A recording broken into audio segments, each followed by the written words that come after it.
네, 여러분 반갑습니다.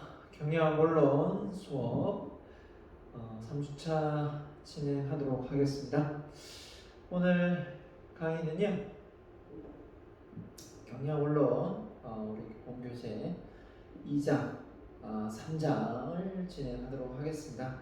2장은 내용이 경영학의 이해 부분에서 그 의미가 많지 않기 때문에 2장은 간단하게 보고 3장을 집중적으로 하도록 하겠습니다. 그리고 부교재도 2장을 나가도록 하겠습니다. 자, 문제 한번 보겠습니다. 경영학의 학문적 이해입니다. 학문적 이해. 경영학을 배우는 이유는 무엇인가? 라는 부분이 나오고요. 그 다음에 경영학은 어떤 학문인가? 경영학은 어떤 학문인가 같습니까?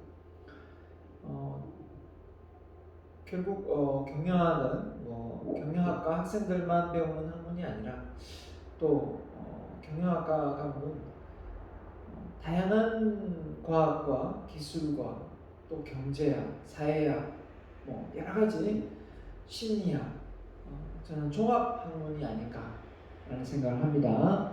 왜냐하면 이 과목 자체가 처음에는 단순히 경영을 효율적으로 효과적으로 하기 위해서 경영학이 이제 인풋 대비 원재료 그죠? 변환해서 아웃풋을 효과적으로 효율적으로 이렇게 생산성 즉 재화와 서비스를 만들어내는 건데, 중요한 것은 이 업무를 아주 효율적으로 효과적으로 잘하는 방법이 사람을 분업화시키고, 그죠? 조직을 짜고 분업화시키고 그 속에서 시간을 재고 동작을 연구하고 이런 어떤 패턴에서 사람이 돈을 많이 주면, 단순히 돈을 많이 주면 일을 열심히 할 거다라는 생각을 했었던 것 같아요, 초창기에는. 근데 그렇지 않잖아요. 자, 우리가 예를 들어 볼까요? 주 5일째 근무를 하는데, 자, 5일 안 쉬고 주 5일 안 하고 그냥 6일 근무를 하면 돈 더 줄 테니까 주 5일째 하지 말고 6일째 해라 라고 하면은 사실은 돈 더 벌 수 있으니까 그쵸? 6일째를 할 것 같지만 솔직하게 5일째를 한다는 거예요. 왜냐하면 돈은 좀 덜 벌어도 괜찮으니까 내 여가 생활 또 개인적인 어떤 생활을 누리고 싶어 하는 거죠. 그런 것처럼 업무도 마찬가지입니다. 그죠? 작업장을 아주 이렇게 번쩍하게 만들어주고 조명도 좋게 설치를 하고 해도 그 작업자를 관리하는 경영자들이 또 중간 간부들이 인간적으로 사람을 좀 이렇게 몰상식하게 취급을 한다든지 다룬다든지 하면 사람은 업무 생산성이 높을 수가 없겠죠. 이런 것처럼 이제 우리가 경영학 그러면 단순히 그냥 회계, 재무 이쪽으로 생각해서 경영을 효율적으로 효과적으로 잘하는 거다라고 생각을 하고 있는 사람이 참 많은 것 같아요. 그러나 그렇지 않습니다. 사람이 가지고 있는 마음이 어디, 그렇죠? 예. 기계처럼 이렇게 잘 다뤄집니까? 그렇죠? 구성원들과의 어떤 소통과 또 조직의 분위기나 또 이 회사에서 나를 필요로 하는 어떤 그 정도나 그 전체적인 조직 문화 이런 부분도 업무 생산성에 다 포함이 된다는 겁니다. 결국은 경영에 차별성이 있다는 거예요. 그렇기 때문에 우리가 이 학문을 오늘 배움으로 해서 경영학이 어떤 학문하고 관련이 있고 또 그 학문을 또 어떤 식으로 이렇게 발전해 왔는지 그 발전 상황을 순서대로 알아보고 거기에 기여했던 인물들이 어떤 인물이 있는지 잘 연관지어서 시험도 대비하면 되겠습니다. 자, 아무튼 이런 상황을 오늘 배우게 될 겁니다. 자, 그 다음에 실천 경영학이란 무엇인가? 자, 응용학이라고 말하는데요. 우리가 이론적으로 배운 내용이 사실 우리가 실생활에 적용이 되지 않는다면 그 학문이 단순히 이론으로 끝나는 경우가 많지 않습니까? 그래서 이 경영학은 어떻게 보면 실천 학문이라고 해도 과언이 아닙니다. 그게 성과로 이어져야만, 그죠? 우리가 실생활에 적용했을 때 도움이 되어야만 결국은 그게 학문으로 자리를 잡는 거니까요. 그죠? 그런 부분에서 실천 경영학이다 구분을 합니다. 먼저 경영학은 경제 관련해서 먼저 한번 얘기를 합니다. 경제 그러면 우리가 이제 주로 이제 돈을 만나는가, 부가 어떻게 창출되고 분배되는지에 관하여 연구하는 학문이다 이렇게 나와 있습니다. 그래서 우리 경제학은 아니니까 기업이 생산하고 판매하는 제품을 포함하여 가치가 있는 어떤 거, 그렇죠? 우리가 얘기하지 않습니까? 어떤 원료나 재료가 있으면 그것에다가 가치를 부여하는 거다. 한마디로 그냥 철사가 바늘이 되는 거하고 철사로 있는 거하고, 그렇죠? 그냥 종이로 있는 거하고 거기에서 포스트잇이 만들어지는 거, 그렇죠? 포스트잇은 어떻게 보면 실패 작이죠. 그 본드 만드는 회사에서 그 본드를 만드는데 이게 어느 정도의 시간 내에 이제 그게 공정이 끝나야 되는데 그게 너무 이제 시간이 오버돼가지고, 그죠? 이 접착제가 어떻게 보면 딱 붙어야 되는데 뗐다 붙였다 할 수 있는 그런 어떤 상황이 만들어진 거죠. 그래서 어떻게 보면 잘 만들려고 해서 만든 게 아니라 어떻게 보면 실패를 한 과정 속에서 만들어진 어떤 제품이라고 얘기하더라고요. 예, 그렇습니다. 아무튼 그래서 우리가 모든 학문이 그런 것 같습니다. 한 번에 되는 건 없고 여러 번, 그죠? 이 시행착오를 거쳐서 제대로 된 학문이 만들어지듯이 제품도 아이디어도 마찬가지인 거죠.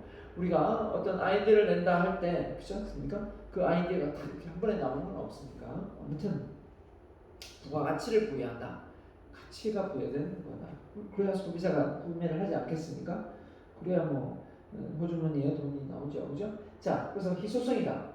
희소성은 풍부한 게 아니라 부족하다는 거죠. 예, 각각 조직과 단체는 자원의 희소성을 고려한다. 자원이 풍부하고 넘쳐나면 굳이, 그죠? 우리나라 이 기업이 외국에 가서 싼 인력을 이렇게 하거나 원재료가 싼 그 위치로 공장을 짓지 않겠죠. 넘쳐나는데, 그죠? 네, 희소성이라는 거죠. 그래서 화폐, 시간, 천연자원 같은, 그죠? 어떤 욕구와 필요를 만족시키는데 필요한 자원의 부족 상태다. 그러니까 이제 석유가 많이 나는 뭐 사우디나, 그죠? 이런 아랍 계통의 이런 나라들은 미국도 마찬가지로 기름이 나니까, 그죠? 우리나라는 기름이 안 나잖아요. 아무리 나는 파도 기름이 안 나니까 1리터에 지금 얼마입니까? 뭡니까? 얼마죠? 우리가 지금 우리나라에 판매되는 게 휘발유가 1,300원 가까이 되죠. 자, 근데 미국 같은 경우는 워낙 기름이 싸니까 뭐 자동차 여행을 해도 부담이 없죠. 우리나라는 이제 그게 되지 않고, 사실은 거기에 세금이 반 이상 됩니다. 그죠? 세금을 만약에 좀 엎줄인다면 엄청난 기름을 절약을 할 수가 있겠죠. 자, 그래서 뭐 이건 좀 여담이지만 저는 정부에서 이제 지금처럼 이렇게 기름으로 우리가 많이 유동을 했기 때문에 이제 거기서 유류세를 많이 이제 해서 정부가 이제 이렇게 세금으로 나라 살림을 살았는데, 앞으로 만약에 전기 자동차, 수소 자동차가 나온다, 이제 이렇게 대세지 않습니까? 자, 이런 상황에서 어떻게 되겠습니까? 정부가 세금을 그 유류세로 많이 걷는데 이제 유류세를 많이 거둘 수가 없으니까 어떻게 거둬야 되는가, 머리가 아플 것 같아요. 다음 정부 이어가면 갈수록. 예. 그래서 뭐 베트남처럼 뭐 땅을 뭐 임대로 주고 뭐 나라에서 관리한다 뭐 이런 말도 있고, 하여튼 뭐 개인이 소유할 수 있는 것을 뭐 뺏어가는 것밖에 안 되는데 말도 안 되는 소리로는 완전 공산주의죠. 어떻게 보면 이제 머리가 아픕니다, 그죠? 어떻게든 그러면 앞으로 전기 자동차가 많이 나온다. 그러면 한전 관련 주식도 오를 수도 있겠다라는 생각도 좀 듭니다. 예, 지금 현대자동차 그죠? 사실 주식도 막 오르는데 아무튼 뭐 그런 것처럼 미래를 우리 한번 예측해 보는 거죠. 그럼 앞으로 이게 전기가 많이 사용될 것 같다. 그러면 그런 관련 주식이 오를 수밖에 없다라는 생각이 들 수밖에 없지 않습니까? 자원 한정돼 있으니까. 자, 그래서 생산 요소입니다. 생산 요소란 제약과 서비스를 앞서 했죠, 그죠? 서비스 생산에 필요한 자원을 의미한다. 토지, 노동, 자본 하나 더 추가된 게 하나 있어요. 앞서 얘기 안 한 것 중에 하나가 뭐냐면 기업가 정신, 안트로프로너십이 있는데요. 갑자기 토지, 노동, 자본 하다가 왜 이 기업가 정신을 넣었을까? 이 생각을 해보면 이 기업가 정신이 뭐예요? 뭔가 준치적이고 도전적이고 실패를 무릅쓰고 그러니까 위험을 무릅쓰고 리스크를 무릅쓰고 이게 뭐 추진하는 추진력을 이야기하는 거거든요. 이게 이제 생산 요소에 포함될 정도면 사실 어떻게 보면 요즘 시대가 어떻습니까? 21세기가 가면 갈수록 세상이 빨리 바뀝니까? 천천히 바뀝니까? 너무 빨리 바뀌죠. 빨리 바뀌는 정도가 아니라 너무너무 빨리 바뀌죠. 그러다 보니까 여기에 발맞춰가는 우리의 어떤 마음도 사실은 좀 차분하지 못하고 좀 여유가 없고 막 그죠? 빨리 내가 뭔가를 배우고 습득하고 그 내용을 모르면 내가 이 시대에 뒤떨어지는 사람 같기도 하고 그런 상황이 되죠. 그러다 보니까 최첨단화되어가는 이 과정 속에서 내 직업이 또 그죠? 나중에 없어지지는 않는가, 이 불안, 내 위치가 좀 이렇게 평가절하되지 않는가, 이런 어떤 우려도 하지 않을 수가 없죠. 아무리 누가 그러더라도. 그런 상황 속에서 우리가 이 뭡니까? 이 기업가 정신, 이 도전 정신이 없다면 사실 안주하겠죠. 안주합니다. 그러니까 뭔가를 해볼래? 해보세요? 했을 때 싫은데요? 저는 그냥 하던 대로 할래요. 라고 밖에 안 되는 겁니다. 근데 기업가 정신은 그게 아니거든요. 이번에 추진해서 이게 성과가 났습니다. 다면 다행이지만 또 실패를 하더라도 또 도전하고 또 도전하고 또 도전하는 이런 정신이 바로 기업가 정신입니다. 그래서 그 정주행 회장을 떠올리면 우리나라에서는 그냥 기업가 정신을 대표하는 인물이 아닌가라고 말할 정도로 상당히 준치적이고 뭔가 갖춰서 기본 베이스를 어떤 구축해서 시작하는 스타트를 하는 것이 아니라 어느 정도 틀만 닦아놓으면 바로 뭔가를 시도하는 이런 어떤 정신이 있습니다. 그래서 기업가 정신을 발휘하는 그 경영자가 있다면, CEO가 있다면 그 참모진은 어느 정도의 어떤 좀 이렇게 관리자가 필요합니다. 너무 앞서서 추진하더라도 그걸 추스릴 수 있는 어떤 관리자도 필요하거든요. 그러니까 이게 이런 어떤 정신력이 떤다고 해서 관리자나 이런 사람 필요 없다 이런 건 전혀 아니고요. 그런 상황에 놓여 있다라는 겁니다. 이런 정신을 필요로 하는 인재가 지금 필요하다라고 보는 거죠. 자, 가보겠습니다. 그래서 경제 시스템의 유형 나와 있는데 이 책에서 이렇게 순서대로 자본주의, 사회주의, 계획 경제 안에 사회주의, 공산주의가 있는데 이걸 따로 구분해 놨더라고요. 이 계획 경제라는 말을 그죠? 계획 경제 안에 사회주의, 공산주의가 있는데 이걸 순서대로 번호를 넣으면 안 되는데 책이 그렇게 만들어져 있어요. 그래서 책이 좀 잘못 만들어진 것 같습니다. 자본주의, 계획 경제 안에 이거 빼고 그냥 사회주의, 공산주의, 혼합경제 이렇게 혼합주의 이래도 되는데 아무튼 설명하다 보니까 그렇게 된 것 같고요. 자, 가보겠습니다. 자본주의 모르는 건 없죠. 자본주의가 좋습니까? 공산주의가 좋습니까? 사회주의가 좋습니까? 당연히 자본주의가 좋죠. 자본주의는 개인의 사유재산을 인정해 주는 거지 않습니까? 개인이 노력해서 개인이 뭔가 불을 그죠? 늘리고 그 불을 통해서 사유재산을 이렇게 내 것으로 하기 때문에 상당히 열심히 합니다. 근데 공산주의는 어떻습니까?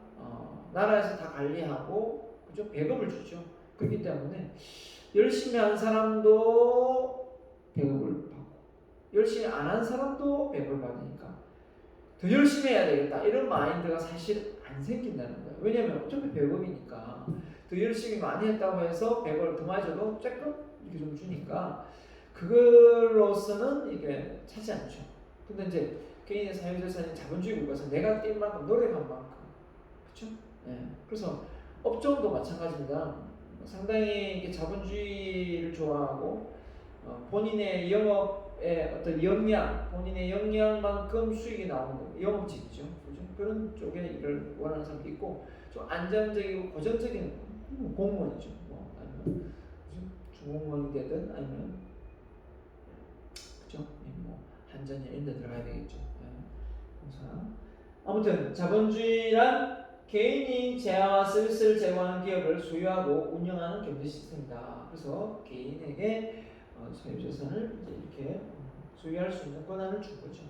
자, 그래서 이걸 이제 가장 대표적으로 활성화시킨 사람이 바로 18세기 아담 스미스입니다. 아담 스미스인데 경제학자죠. 자, 보이지 않는 손 많이 들어보셨죠? 보이지 않는 손. 이거 뭐 중고등학교 때 다 나오는 거죠. 초등학교도 다루는 내용입니다. 개인들의 사익 추구가 공익도 저절로 정진시킨다. 한마디로 보면 개인의 사익 추구가 개인이 부를 늘려가면 늘려갈수록 결국은 나라도 부강한다. 다른 말로 하면 기업의 개인 거니까 기업이 성장하면 성장할수록 그걸 통해서 세금을 많이 내기 때문에 나라도 크게 성장한다 라는 거죠. 왜냐하면 세금을 많이 내니까. 그리고 또 정부가 세금을 가지고 운영을 하니까. 근데 안 좋은 점이 뭡니까? 안 좋은 점이 자본주의가 너무 이렇게 그러니까 민주화되는 건 참 좋은데 이 속에서 이제 공익을 생각하는 부분이 약해질 수 있죠. 그렇기 때문에 그 공익적인 부분이 약해지다 보면 이제 한마디 집단주의가 생기죠. 집단주의가 생겨서 한마디로 집단의 이익을 그죠? 패권주의를 해야 됩니까? 집단의 이익에 도움이 되면 그냥 이게 다수와 더 많은 국민들에게 주변 사람들에게 피해를 입는데도 불구하고 그 어떤 쟁의행위나 뭐 파업이나 이런 걸 하게 된다는 거죠. 그게 대표적인 게 뭐 전기일 수도 있고 물일 수도 있고 그죠? 또 뭐가 있습니까? 뭐 다양한 그죠? 그런 어떤 뭐 은행도 예상될 수도 있고요. 뭐 은행 다 파업해버리면 정부가 그죠? 민영화 시켜놓은 은행도 다 파업을 해버리면 어떻게 되겠습니까? 의료도 마찬가지죠. 그렇기 때문에 자본주의가 수요와 공급의 법칙에 의해서 가격이 형성되는 건 참 좋은데 어떻게 보면 이게 관리되어질 측면도 있고 안 그러면 더 많은 사람이 피해를 볼 수 있는 부분이 있기 때문에 그래서 완전히 민주화된다면 자본주의 국가에서 민주화된다면 모든 것을 관리 영역에서 국가가 관여하지 않아야 되는 게 맞죠. 근데 그렇게 되면 오히려 국가 운영상의 문제도 생기고 다수의 국민이 피해를 보기 때문에 국가가 할 수 없이 모든 것을 사익으로 하지 않고 어느 부분은 정부가 관리하게 되죠. 정부가 다 관리하는 것은 공산주의고 어느 정도 관리하면 어떻게 됐습니까? 자본주의에서 좀 혼합주의가 되는 거죠. 그리고 우리나라도 역시 마찬가지에 해당됩니다. 그렇죠? 개인들의 사익 추구가 공익도 저절로 증진된다 이렇게 했지만 시장은 사익 추구를 공익 증진으로 자연스럽게 연결된다. 자, 그래서 자 수요 공급이죠. 자 공급이 늘어난다. 공급이 늘어나는 이유가 가격이 올라가기 때문에 공급이 늘어난다. 가격이 내려가는데 공급이 늘어나겠습니까? 가격이 올라가야 공급 제조업이 돈을 많이 벌게 되겠죠. 그 다음에 이제 수요 곡선입니다. 수요 곡선은 역시 마찬가지. 가격이 올라가면 비싸서 안 사죠. 그죠? 가격이 내려가면 수요가 늘어날 수밖에 없는 거고요. 그래서 할 수 없이 기업은 제품을 그죠? 비싸게 많이 그죠? 이렇게 만들어내고자 하겠지만 비싸니까 수요자는 꼭 필요한 모르겠지만 그 대표적인 게 지금 코로나로 인해서 가장 많이 오른 게 가장 많이 오른 건 잘 모르겠지만 많이 오른 게 마스크가 않습니까? 마스크가 정말 저렴하고 쌌는데 이게 이제 마스크 수요가 계속 늘어나고 그죠? 그러다 보니까 지금 좀 저렴해졌죠. 하지만 아직까지도 옛날로 비유한다. 코로나 19 사태가 일어나기 전과 후를 비교한다면 마스크는 엄청나게 비싸진 겁니다. 그렇죠? 맞습니까? 그만큼 수요가 늘어났으니까요. 그렇죠? 자, 그래서 이 균형점이 이제 어떻게 보면 적정 가격이 되겠고요. 거기서 수요 공급에서 남으면 잉여분이 되는 거고 부족하면 부족분이 되는 겁니다. 결국은 그 상황에서 소비자의 이득을 보느냐 공급자가 이득을 보느냐 그 차이가 있겠죠. 그래서 어떻게 보면 예전에는 뭐 공장 자체가 좀 없었기 때문에 그죠? 그러면 만들면 쪽쪽 다 팔리죠. 이제 막 제품 나오는 시기니까. 그러니까 뭐 예전에 설탕도 엄청 비싸고 이랬었거든요. 설탕이 너무 비싸가지고 내가 어릴 때 초등학교 때는 막 사카린 막 이거 뭐 녹여서 먹고 이랬었거든요. 그럼 뭐 실험용으로 쓰지 뭐 요즘에 먹지 않습니까? 네. 가끔 소다 종류를 해가지고 뭡니까 강냉이 옥수수 삶을 때 좀 넣는 것 같더라고 아직까지요. 소다 종류를 해가지고 그 외에는 뭐 그죠 설탕을 먹지 그죠? 요즘 설탕 말고 꿀 먹죠 꿀. 네, 꿀 먹으면 몸이 좋은. 아무튼 그런 상황이 된 겁니다.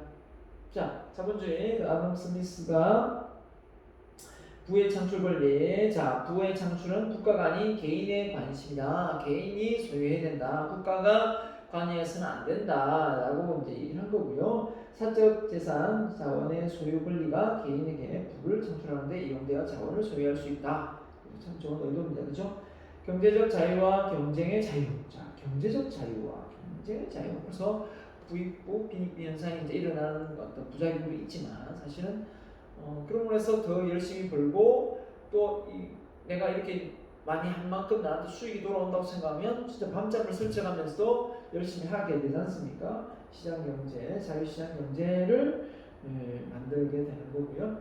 정부의 간섭 최소화. 정부의 역할은 국방, 치안, 공공인프라, 그죠?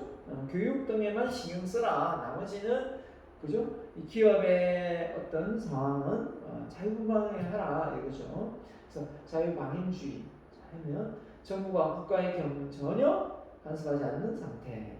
그래서 자유방임주의가 참 좋으냐? 또 막상 뚜껑을 열어보니까 그것도 아니더라. 그것도 아니더라라는 게 분명되었고요, 사실은. 자, 아무튼 개혁경제는 뭐라 했습니까? 개혁경제는 공산주의 사회주의를 의미한다 했습니다. 제야 서비스 어떻게 누구를 생산할 것인가, 주요 생산원 소액 통제할 것인가, 정부 직접 결정하는 경제 시스템. 정부가 직접 아까는 뭐죠? 자본주의는 개인이 소유하게 하는 거고, 자 그래서 사회주의가 나오고 그다음 공산주의 나오겠네요. 자 경제 시스템에서 국가의 주요 산업을 정부가 소유하고 통제하여 국민들은 자신의 직업을 선택할 수 있으나 대부분 정부의 소유 산업에서 일한다. 사회주의와 공산주의는 뭐냐? 사회주의는 그래도 그나마 개인의 어떤 사회재산 인정하는 부분이 있지만 공산주의는 모든 것을 아니 국가가 다 관리하게 되죠. 자, 그래서 사회주의 국가의 특징은 세금이 많고 맞죠? 개인 기업 소유자에 대한 인센티브 동기부여의 손실이 크다. 그죠? 이게 이제 손실이 없고 자기 것화 되는 게 자본주의지 않습니까? 네. 열심히 한 만큼 내한테 이익이 돌아와야 되는데 국가가 더 많이 가져간다라고 보면 됩니다. 자, 그래서 프랑스, 스웨덴, 인도 같이 본래 사회주의 국가였던 많은 국가들이 자유시장 경제로 전환을 했다. 이렇게 보는 겁니다. 그래서 원래는 이게 이제 어떻게 보면 사회주의가 좋아 국가가 이제 관리해주고 이렇게 하니까 정말 참 좋은 걸로 보였지만 결국 나중에 뚜껑을 열어보니까 오히려 시민들의 어떤 그 욕구 이런 게 이제 퇴색되고 어떻게 보면 뭔가 도전하고 기업가 정신이 살아나겠습니까? 안 살아나죠. 그렇기 때문에 오히려 안일하게 대처하고 뭐 정부가 뭐 나중에 연금 줄 건데 뭐 이런 생각도 하고 그죠? 네. 자유시장 시스템 바꿨다. 그래서 소련, 중국, 그죠? 베트남과 같이 과거 공산주의 국가였던 나라들이 이제 사회주의 국가로 베트남도 사회주의, 중국도 소련도 마찬가지입니다. 그래서 베트남을 놀러 갔더니 베트남에는 이게 가보신 사람 있죠? 가본 사람들 전부 이 집들이 꼭 이렇게 정사각형도 아니고 이게 긴 그죠? 이 사각형으로 집이 아주 어떻게 보면 벽돌로 찍어놓은 듯한 그런 어떤 사이즈로 다 일정하게 아파트가 이렇게 아파트 형식으로 뭐 빌라인지 아파트인지 뭐 아니면 층수가 작으니까 뭐 주택이라고 봐야 되겠죠. 주택이 그렇게 이제 뭐 어떤 벌집 모양, 벌집 모양처럼 딱딱하게 각이 맞춰져 있더라고요. 그래서 어떻게 보면 좀 그 집도 자기 마음대로 이렇게 짓는 것도 허가가 안 되고 그 땅 소유도 국가에서 50년씩 빌려주죠. 그렇기 때문에 또 세금도 내고 그렇게 돼 있기 때문에 어떻게 보면 참 우리나라가 살기 좋다. 그랬고요.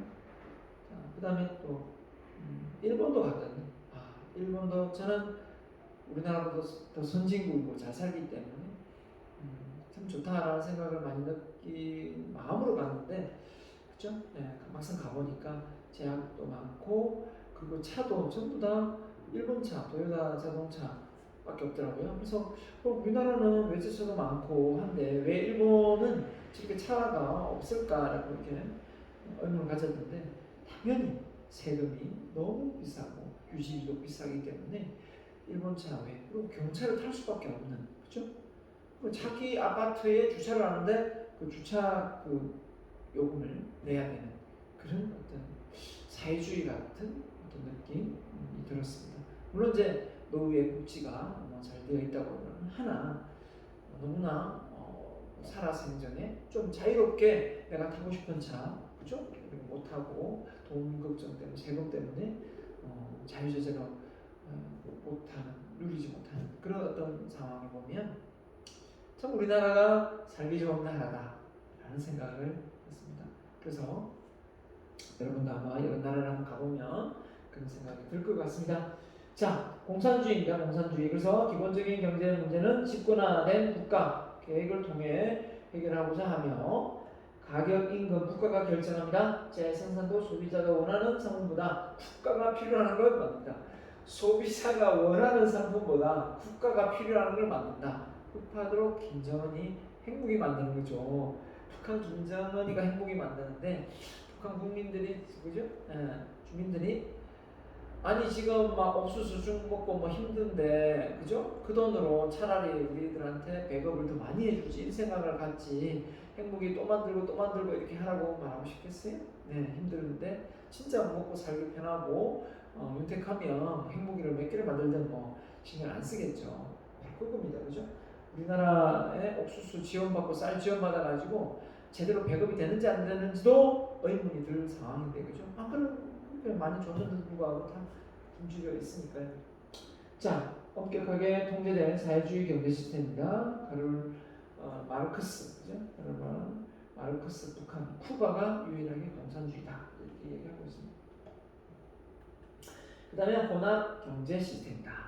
우리나라는 자본주의 성향을 띠지만 어느 정도의 혼합적인 시스템을 가지고 있습니다. 그죠? 도시, 토지나 이런 것은 이제 국가에서 허락을 했지만 국가가 소유하고 있는 땅도 많이 있고요. 다 주지는 않잖아요. 통신, 그다음에 철도, 전기, 수도 뭐 이런 부분에서 국가가 관여하지 않습니까? 이번에 코로나 사태로 통신비를 2만 원씩 할인을 하겠다 이렇게 했는데 통신회사들이 하고 싶겠어요? 안 하고 싶겠죠. 정부에서 하라니까 어쩔 수 없이 하게 되는 건데 그런 거 보면 이게 자본주의 국가는 아니잖아요. 그죠? 그런 부분에서 어떻게 혼합 경제 시스템 속해 있다, 혼합주의다라고 보면 되겠고, 자원의 배분이 시장에 발생하는 일정 부분 정부의 개입이 있어 이루어지는 경제 시스템이다라고 보면 되겠습니다. 그래서 민간 부분에 관여하는 사회주의, 자본주의다. 그래서 우리나라도 이제 이게 뭡니까? 의료교통으로 이제 민영화하려고 참 많이 애를 쓰는데요. 미국 요새 민영화해가지고 지금 코로나 사태로 검사비가 얼마나 비싼지 그런 건 아닌 것 같아요. 그죠? 아닌 건 아닌 것 같아요. 그걸 민영화 시켜서 경쟁을 붙여가지고 오히려 가격을 낮춘다 라는 부분에서 약값이 좀 낮춰질 수도 있겠고 이런 건 좀 있을 수 있겠지만 이게 잘못 건드리다가 단합을 해가지고, 그죠? 이 의료계통에 또 단합을 해가지고 한 번에 올려버리면 나중에 또 이 감당이 불감당해요. 맞잖아요. 자, 아무튼 그렇습니다. 자, 그래서 이 모든 이 시스템이 어떻게 보면 이 시스템이란 말이 붙는 것 자체가 모든 게 유기적으로 다 연결되어 있는 겁니다. 정부가 국민을, 그죠? 기업을, 그죠? 네, 그죠? 다 연결, 가정이 이제 가게지 않습니까? 가정, 정부, 기업이 다 이렇게 연결되고, 국민이 내건 세금, 또 기업이 낸 세금, 이걸 통해서 뭐 길을 내고, 또 뭡니까? 정부는 편리시설, 뭐 병원도 짓고 하지 않습니까? 국방도 늘리고, 이런 상황 속에서 모든 게 유기적으로 시스템화되어 있다. 그러니까 이 시스템이 어느 한쪽이 삐끗하면 전체가 어떻게 보면 영향을 받는 그런 시스템 구조가 아닌가라는 생각이 듭니다. 그렇기 때문에 우리 몸 자체도 마찬가지죠. 손가락 하나 이렇게 다쳤는데, 그죠? 제가 한 달 전인가 이게 뭡니까? 그 냉면거리 먹다가 물이 하나 탁 이렇게 냉면이, 그죠? 덩어리를 탁 내고 물방울 하나 탁 내 발등에 딱 이렇게 떨어졌어요. 그래서 동그랗게 동전만한 물집이 생겼는데, 나도 모르게 그 물집 터뜨리면 안 되는데 간지러우니까 이렇게 발로 이렇게 비벼가지고 물집이 터져버렸어요. 그래가지고 여름에 정말 힘들었어요. 그게 그냥 베일밴드 딱 붙여놓고 괜찮겠지 하면서, 화상인데 그죠? 괜찮겠지 하면서 그냥 베일밴드 안 붙여놓고 그냥 샤워하고 다 했어요. 근데 낫지를 않는 거예요. 와. 그러면서 나중에 그 부분이 붓기 시작하더라고요. 퉁퉁 다리가 전체가. 그러면서 이거 아니다. 그래서 병원 처치를 받았어요. 주사도 맞고 하니까 이제 아물기 시작하더라고요. 그러니까 그냥 이 조그만 거 상처라고 생각해서 그냥 만약에 옛날 같으면, 그쵸? 진짜 아프리카나 이런 데 같으면 진짜 그런 치료를 제때 못 받으면 그게 아주 사소한 거지만 이게 더 커져서 어떤 부분을 잘라내는 그런 상황까지 발생이 되잖아요. 그런 것처럼 우리 몸은 다 연결되어 있는 겁니다. 그렇죠? 네, 그래서 유기적인 부분이고 또 이렇게 이제 시스템화되어 있다 이렇게 보시면 돼요. 그렇죠? 네. 경주도 마찬가지고 모든 것도 마찬가지고 여러분을 한 강의도 마찬가지겠죠. 보세요. 만약에 코로나19로 비대면을 하게 됐는데 이 통신회사나 뭐 유튜브나 이런 게 연결 안 돼 있다면, 또 제대로 된 시스템이 가동이 안 돼 있다면 사실 어떻게 보면 비대면도 힘든 거잖아요. 그러니까 그런 게 다 제대로 돌아가기 때문에 지난번에 태풍이 왔을 때 LG 제 편이 LG 통신사인데 하루 종일 전화가 잘 안 되는 거예요. 그때 상당히 곤욕을 치렀어요. 급하게 학교에서 연락이 온 게 있었는데 그걸 몰라가지고 강의를 못 올린 적이 있어요. 다른 과목 내가 기업과 사회 과목인데 그 과목 원래 내가 맡을 수 없는 거예요. 실수가 다 차가지고 그 과목을 못 맡는데, 그럼 당연히 못 맡는다고 생각했는데 그날 이제 연락이 와서 금요일날 오전 11시 강의인데 그날 연락을 오고, 근데 제가 통화가 됩니까? 안 되잖아요. 그래가지고 그걸 알게 된 거는 제가 토요일 날 알게 됐어요. 그래서 부랴부랴 제가 좀 취재는 했지만 마찬가지입니다. 모든 상황이 다 연결되어 있고 그 어느 하나의 어떤 전기나 통신이나 이런 모든 부분이, 그죠? 인터넷이나 이런 부분이 잘 가동되지 않으면 여러분이 지금 이렇게 강의를 볼 수 있겠습니까? 내가 올려놓은 뭐 이런 거 못 보지 않습니까? 그러니까 다 시스템 안에 있다. 왜 자꾸 시스템을 강조하느냐면 시스템이 뒤에 나옵니다. 그래서 제가 얘기하는 거예요. 네. 자, 경영학은 상식 아닌 학문. 그래서 경영학 볼까요? 자, 상식 아닌 학문가 경영학을 아주 쉽게 생각하면 그거 그죠? 과학하는 사람 이런 사람들은 그게 객관적인 어떤 데이터에 의해서 만들어진 학문입니까? 수학적인 어떤 통계 처리가 된 겁니까? 이런 것도 이제 아니면서 주관적인 어떤 이론으로 만들어진 학문인데 그 경영학이 어떻게 학문을 할 수 있습니까? 이렇게 상식선의 어떤 응용 학문에 지나지 않지 않습니까? 이렇게 얘기하는 경우도 없지 않아 있어요. 그러나 경영학은 절대 그렇지 않습니다. 경영학은 다시 말합니다. 종합학문입니다. 공부를 경영학을 하면 할수록 어렵습니다. 처음에는 이게 이제 뭐 계산하고 뭐 회계 처리하고 이러면 그걸로 끝날 수 있겠지만 제품을 만들었는데 그죠? 사람이 만들죠. 인사. 그걸 또 잘 팔아야 되죠. 마케팅.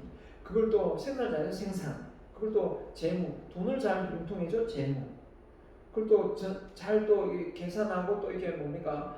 나중에 세금 잘 내줘 회계. 뭐 이런 부분까지 다 연결되니까 거기다가 단순히 사람이 마음이 그죠?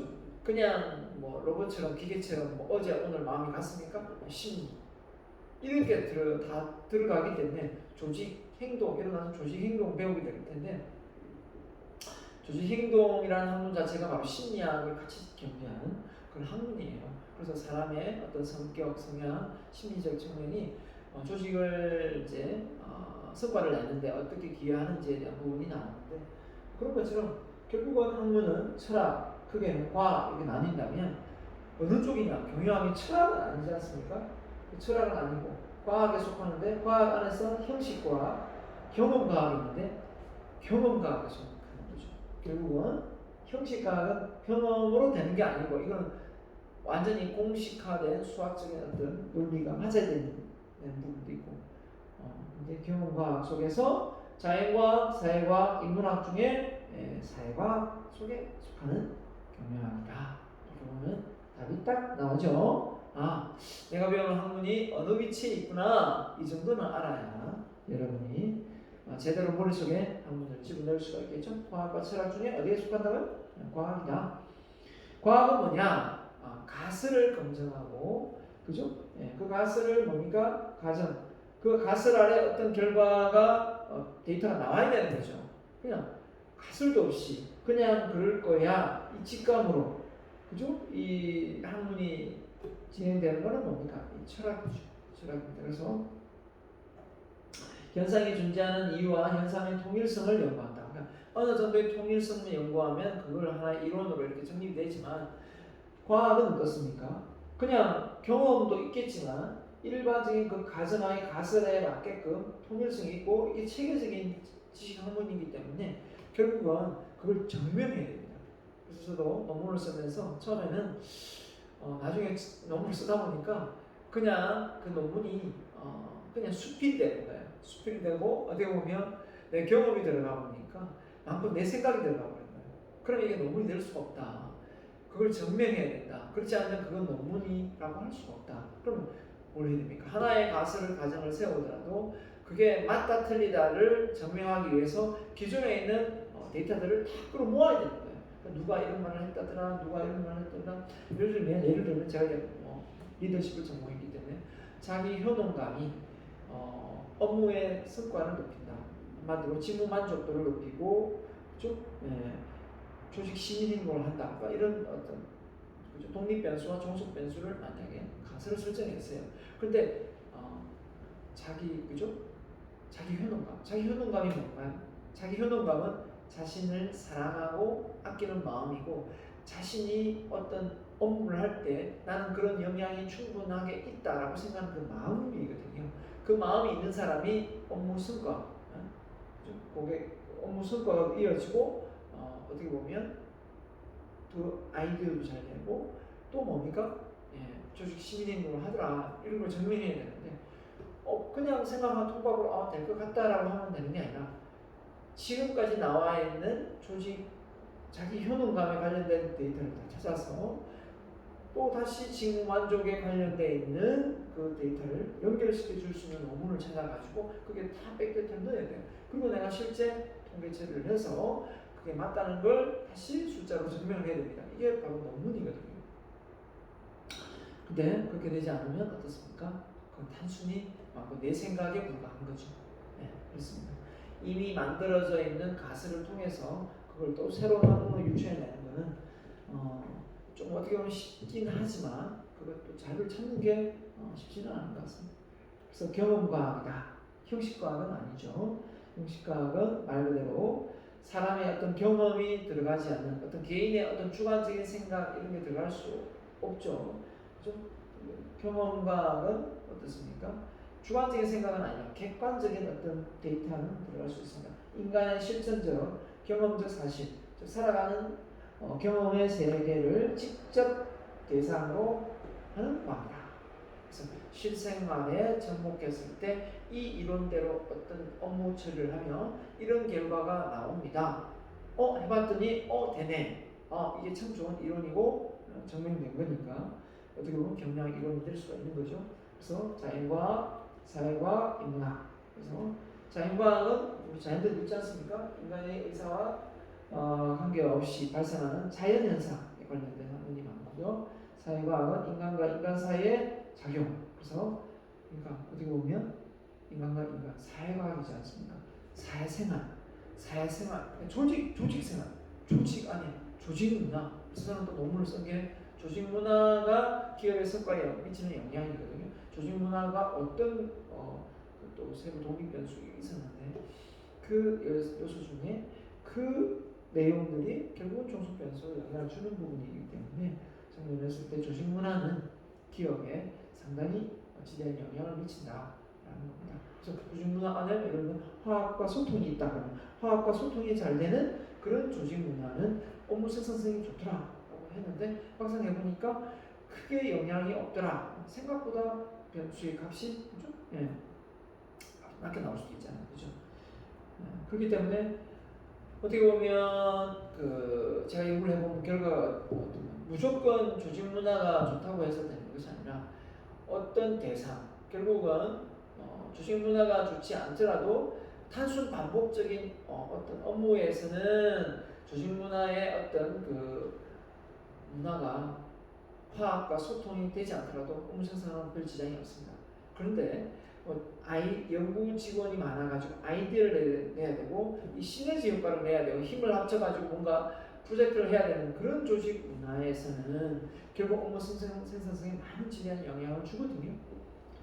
결국은 무조건 조직 문화가 소통과 화합이 잘 돼야 된다 이게 아니라 그 업종에 관련되어서 또 결과치가 달라지는 걸 제가 연구를 통해서 알게 됐습니다.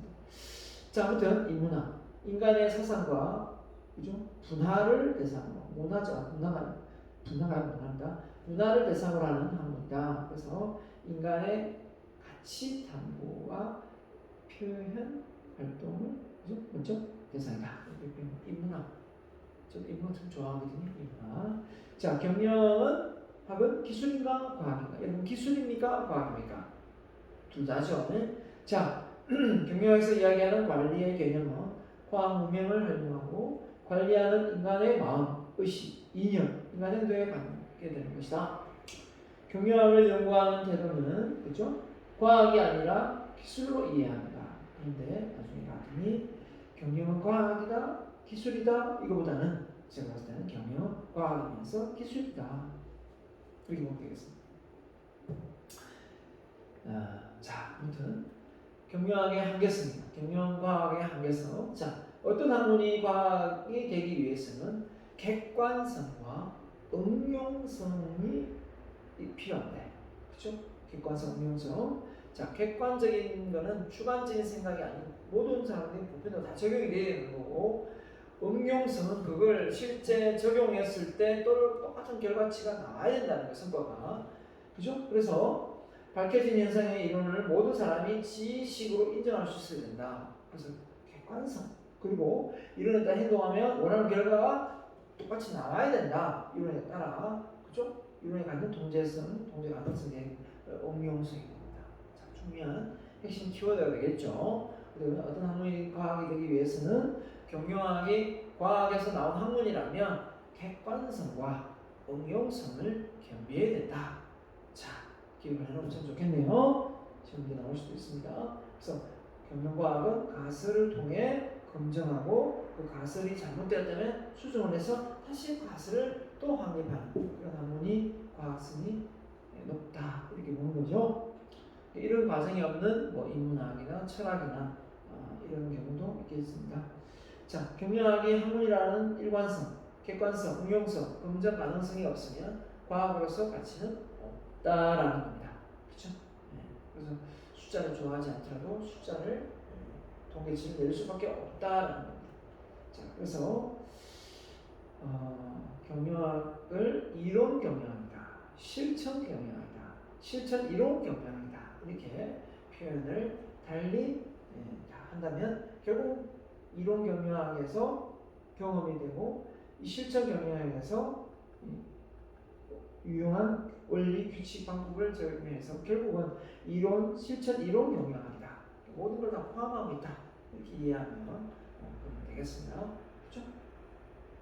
그래서 경영을 공부하는 방법은 어떻습니까? 현실을 이론을 통해서 접목하고 이론을 현실을 접목해서 왔다 갔다 왔다 갔다 이렇게 할 수 있는 겁니다. 이 쌍방이 왔다 갔다 할 수 있는 거죠. 자, 그래서 결국은 이론과 실물을 통해서 결국은 이론을 내고 그 다음에 이걸 증명하고 또 증명된 걸 가지고 또 이론을 만들고 이런 거죠. 그래서 연역과 귀납이 있는데, 자, 우리 뭐 많이 들어봤죠? 귀납이었고 연역이었고. 귀납은 말 그대로 뭡니까? 어떤 경험을 통해서 그걸 일반적인 이론을 정립하는 거고, 또 부연 설명을 하고 다시 핵심을 말하는 게 귀납이라면, 연역은 어떤 이론을 말하고 그 이론에 맞는 가설을 이렇게 내는 겁니다. 사례를 이게 맞다라는 걸 검증하는 거죠. 그러면 통제 논문을 쓸 때는 어떤 가설을 먼저 딱 내고 그 가설에 맞춰서 검증을 하는 거니까요. 보통 연역을 많이 합니다. 그렇죠? 그럴 거라고 하고 했을 때는 나중에 이제 봐라, 내가 이렇게 했는데 이렇게 되잖냐. 다시 마무리 지으면 양발식이 되는 거예요. 어떻게 보면. 그렇죠? 그렇게 해서 관찰해서 가설을 내는 거고 가설에서 관찰하는 거. 이게 어떻게 보면 차이다. 그래서 귀납과 연역을 아주 쉽게 표현한 내용이 아닌가, 그림이 아닌가 생각합니다. 그래서 뭐 과학이라는 게 경험을 통해서 나오는 거니까 또 우리가 경영하면 경험 학문이니까 내가 실제 경험하고 관찰해봤는데 이런 가설이 만들어졌는데 이게 맞구나 되는 거고, 또 내가 가설을 먼저 세우고 막상 이런 관찰을 해보니까 이게 맞더라 이런 것도 되는 겁니다. 그렇죠? 귀납이냐 연역이냐. 자, 그래서 2장 내용은 여기까지 하고 다시 자 3장을 이어가도록 하겠습니다. 자, 다시 다음 영상에서 뵙겠습니다.